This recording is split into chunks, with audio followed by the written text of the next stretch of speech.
हम केरल चलते हैं जहां का डेटा थोड़ी देर पहले लीक हो गया था और अब हम अपने दर्शकों को यह बताते हैं कि केरल जहां पर बीजेपी ने आज तक कभी कोई सीट नहीं जीती थी, तमिलनाडु की तरह केरल भी एक ऐसी जमीन है जहां पर बीजेपी पानी निकाल नहीं पा रही थी। इस बार अंजना आप बताइए कि केरल में क्या हुआ।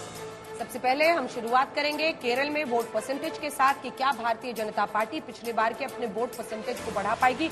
इसलिए भी बीजेपी आश्वस्त है क्योंकि केरल में देखिए लगभग 0 सीट होने के बावजूद लगभग 13% वोट उनके पिछली बार भी रहे थे।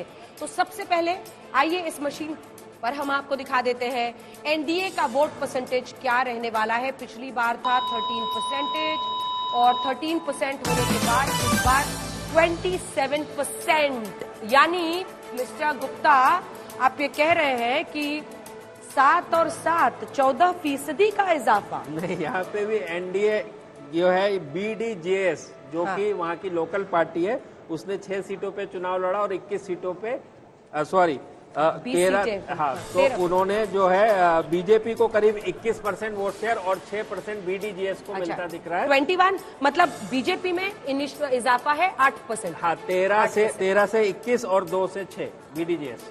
चलिए अब आपको जल्दी से बता देते हैं इंडिया गठबंधन का वोट परसेंटेज क्या रह रहा है। ये देखिए मैंने दबा दिया है यहाँ पर बटन इंडिया गठबंधन। ये लड़ाई बहुत दिलचस्प होती जा रही है और इंडिया गठबंधन में इंडिया गठबंधन नहीं है यहाँ पर गठबंधन नहीं है। थोड़ा सा ये बहुत इंटरेस्टिंग है क्योंकि देखिए कई सीटों पर यही प्रधानमंत्री हर जगह टोकते भी हैं कि चाहे वो पश्चिम बंगाल हो आप वहाँ डिशुम डिशुम कर रहे हैं, चाहे वो केरल हो आप डिशुम डिशुम कर रहे हैं, लेकिन कई राज्यों में आप एक साथ चुनाव में जैसे कि बिहार वहां पर आप देखेंगे कांग्रेस और लेफ्ट पार्टीज मिलकर इंडिया गठबंधन में लड़ रही हैं। तो ये 41% वहां पर हालांकि चूंकि हमारा जो टेम्पलेट है उसमें हम इंडिया लिख रहे हैं, लेकिन ये 41% क्या हम माने कांग्रेस को ही जा रहा है क्योंकि कांग्रेस ये यूडीएफ है। यूनाइटेड डेमोक्रेटिक फ्रंट जो है कांग्रेस और उसकी सहयोगी पार्टियां होती है केरल में उनका है, और दूसरी प्रमुख पार्टी जिसकी की सरकार है एलडीएफ, लेफ्ट पार्टीज जो होती है उनकी एलडीएफ जो है। पिछली बार भी लोकसभा में यूडीएफ ने ही अच्छा किया और इस बार भी पिछली बार भी उनको 15 सीटें आई थी 20 में से। नहीं, 20 में से 19 सीटें। 19 वहाँ 15 कांग्रेस को सिर्फ कांग्रेस को 15 और उसके अलावा जो अन्य पार्टियां उनके साथ हैं उनको आई थी कुल मिलाकर 19 सीट। देख लेते हैं जल्दी से। चलिए तो शुरुआत करते हैं। सबसे पहले एनडीए को यहाँ पर कितनी सीटें, वही नंबर जो आपने पहले देख लिया था, नोट कर लिया ना पेपर पेन से, नोट करके रखिए, आपको ऐड करने हैं सारे नंबर्स एनडीए को नंबर्स। अब जल्दी से कर दें। पहली बार वाली मोहब्बत हो जाएगी ये तो। ये भी एक सरप्राइज है अंजना, 2 से 3 सीट मतलब लोअर एज 2 जी, मतलब ये एक सरप्राइज है। देखिए सबकी नजर सबके एक सेकंड तिरुवनंतपुरम जहां पर चुनावी मैदान में शशि थरूर के सामने केंद्रीय मंत्री राजीव चंद्रशेखर को उतारा गया है। क्या उनमें से एक सीट जो 2 है चाहे वो जीत रहे हैं और एक एंटनी के बेटे। यस, देखिए इनमें जो 3 सीटों पे बीजेपी बहुत अच्छा कर रही है, मैं बताना चाहूंगा। मैं नहीं कह रहा कि जीत रही है इन्हीं सीटों पे, लेकिन इन 3 सीटों पे बहुत बड़ी संभावना है। एक जो आपने कहा त्रिवेंद्रम, दूसरी उसका आउटर त्रिवेंद्रम जो होता है अटिंगल, और तीसरी चीज है त्रिशूर। यहाँ पे बीजेपी बहुत अच्छा कर रही है। रह गई बात अनिल एंटोनी की पटमटिटा में, तो वो अच्छा कर रहे हैं, फाइट में फाइट में तो क्या शशि थरूर हार जाएंगे? मेरे ख्याल से आपकी ये हॉट सीट का एक हिस्सा होना चाहिए त्रिवेंद्रम, उसके लिए थोड़ा इंतजार करें। चलिए इंडिया शशि थरूर अगर देख रहे होंगे अंजना तो अभी वो थोड़ी देर और हमें देखते रहेंगे। लेकिन वही नहीं देखेंगे, मिस्टर राजीव चंद्रशेखर भी देखेंगे क्योंकि पहली बार चुनावी मैदान में जिनको मौका मिल रहा है, और कई केंद्रीय मंत्री इस बार उतारे गए हैं, राजीव चंद्रशेखर हो, आप देखिए पीयूष गोयल हो, इन सब के लिए पहली बार की मोहब्बत है ये जनता के बीच। ये वोट हम आपको दिखा रहे हैं और कांटे की टक्कर दिख रही है। यहाँ भी हॉट सीट खुला।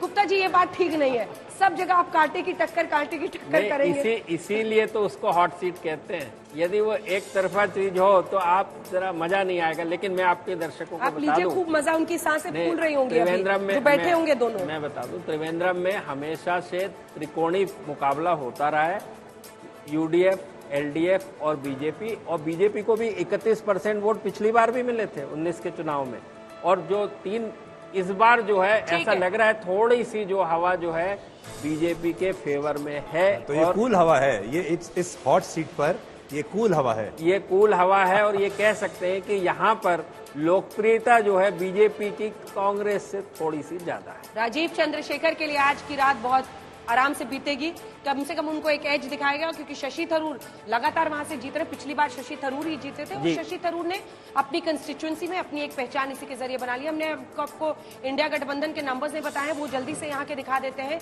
कि इंडिया को यहाँ पर कितनी सीटें आ रही हैं। एक बार जल्दी से आपको दिखा देते हैं नंबर, ये देखिए इंडिया को कितनी सीटें आ रही हैं, क्योंकि इससे आपको समझ में आ जाएगा। पिछली बार कांग्रेस पार्टी ने सिर्फ अपने दम पर 15 सीटें 20 में से केरल में हासिल की थी।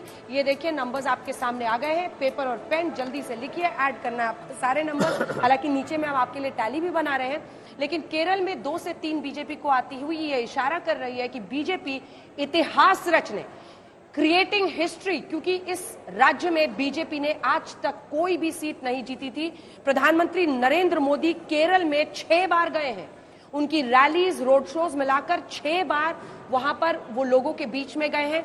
और दक्षिण के सिर्फ इन 3 राज्यों में अगर आप जोड़ लीजिए तो 11 कर्नाटक की, 6 केरल का मिला के 17 और फिर 12, 29 सभाएं, रैली या फिर रोड शो प्रधानमंत्री ने सिर्फ इन 3 राज्यों में की थी। और यहां पर कर्नाटक में जहां पर मार्जिनल फॉल है, तमिलनाडु और केरल में ये बड़ा इंक्रीज होता हुआ बीजेपी के लिए। अब बीजेपी प्लस में आ गई है, प्लस में आ गई। अब बीजेपी प्लस में आ गई है। पिछली बार केरल में दरवाजे में पैर घुसा दिया है। हाँ, और केरल को कहते हैं God's own land, own country, God's own country. तो क्या प्रदीप जी, भगवान श्री राम ने वहां जाकर भी मदद की है गॉड ओन कंट्री में? लेकिन प्रदीप जी, इसमें मैं ऐड करना चाहती हूँ कि आप देखिए 13 से 14 उनके नंबर्स बरकरार हैं। ऐसा नहीं है कि इनके 2 to 3 जाने से उनके नंबर्स बहुत ज्यादा फिसल रहे हैं। नहीं, बस मैं जैसे यूडीएफ का पिछली बार 19 सीटें जीती थी, तो इस बार जैसे आपने कहा 17 से 18 सीटें, 1 या 2 सीट का ही है। अब नागार्जुन मुझे लगता है हमारे साथ जुड़ गए हैं, तो नागार्जुन को यहाँ पर सामने लाइए ताकि फोन अ फ्रेंड में जल्दी से उनसे पूछ लिया जाए। कई लोग कर्नाटक को लेकर अलग अलग तरह की बातें कर रहे थे कि नहीं इस बार तो बीजेपी का सफाया हो जाएगा, इस बार वहां पे मुश्किल है। नागार्जुन, आप पहुंच गए हमारे स्टूडियो में, बहुत बहुत स्वागत है आपका। कौन बनेगा चैंपियन के सेट पर, ये बताइए कि कर्नाटक में जो ये नंबर्स हम दे रहे हैं, आप इससे कितने सहमत हैं? कर्नाटक में जो नंबर्स है उसके मुताबिक 23 से 25 सीट एनडीए को, और जो कि इस बार अलायंस है जेडीएस के साथ बीजेपी का, 3 से 5 कांग्रेस को, इंडिया गठबंधन।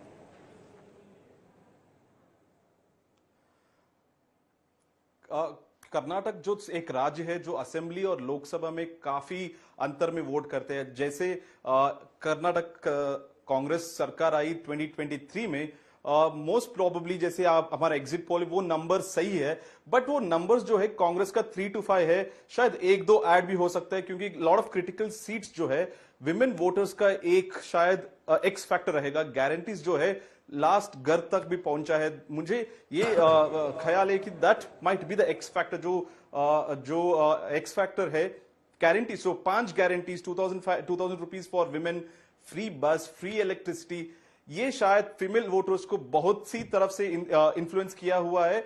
और जैसे प्रदीप जी ने कहा, हैदराबाद कर्नाटक में इसका ज्यादा इन्फ्लुएंस है, और एक खरगे का सिंपैथी भी है कि खरगे एआईसीसी प्रेसिडेंट बन के उनको we can't let him down, वो एक मैसेजेस भी है। तो शायद 3 से 5 से ज्यादा एक और सीट, 1-2 सीट ऐड हो सकता है। जी नागार्जुन, आपका बहुत बहुत शुक्रिया आपके इस विश्लेषण के लिए। और ऐसा लगता है कि वहां की जनता ने, जैसे ये बता रहे हैं, कि जो फ्री का सामान है वो कांग्रेस की सरकार से ले लिया और वोट मोदी को डाल दिया। हालांकि मैं सुधीर ये मानती हूँ कि फीमेल वोटर्स को बहुत सिंप्लीफाई, ओवर सिंप्लीफाई कर देते हैं आजकल एक्सपर्ट्स, जब वो कहते हैं कि वो सिर्फ 2000 रुपए या एक फ्री राइड के लिए अपना वोट डाल देती हैं। कई बार वो ये चुनती हैं कि उनके लिए राज्य में कौन बेहतर है और कौन उनके लिए देश में बेहतर है। मैं हाल के दिनों में बहुत सारे ऐसे आर्टिकल्स भी पढ़ रही हूँ जिसमें ओवर सिंप्लीफाई करके विमेन वोटर के लिए कह दिया जाता है कि रेवड़ी देखकर वो उधर चली गई, लेकिन फीमेल वोटर अपने दिमाग से, अपने विवेक का इस्तेमाल करके वोट कर रही है। अंजना, ये बात बोली जानी चाहिए।